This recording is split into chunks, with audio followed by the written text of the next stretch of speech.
આખું વર્ષ ખાવાની મોજ પડી જાય એવું આખી ભરેલી કેરી અને ચણા મેથીના અથાણાની જોરદાર રેસીપી આવી ગઈ છે. સૌથી પહેલા તમે કયા સિટીમાંથી વિડીયો જોવો છો એ કોમેન્ટમાં લખી દેજો. તો ચાલો હવે આપણે રેસીપી સ્ટાર્ટ કરીએ. સૌથી પહેલા મીડિયમ સાઇઝની કેરીને 4 કાપા પાડી હળદર મીઠું ભરીને કાચની બરણીમાં 2 દિવસ માટે મૂકી દો. પછી બીજા દિવસે પલાળેલા ચણાને કેરી ભરેલી બરણીમાં નાખી સરખી રીતે હલાવી દો.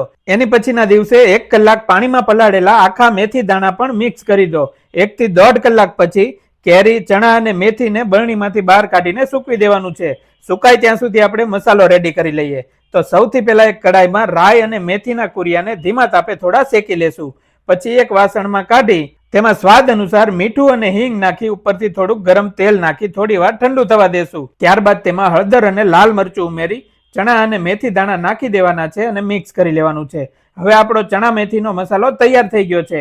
હવે કાચની બરણીમાં મસાલો તળિયું ઢંકાય એટલો નાખી દેવાનો છે. પછી બધી કાપાવાળી કેરીમાં દબાવીને મસાલો ભરી દેવાનો છે. કેરી ભરાઈ જાય એટલે વધેલો મસાલો ઉપર નાખી બરણી ઢાંકીને મૂકી દો. બીજા દિવસે તેલ ગરમ કરી ઠંડુ થાય એટલે અથાણામાં નાખી દેવાનું છે.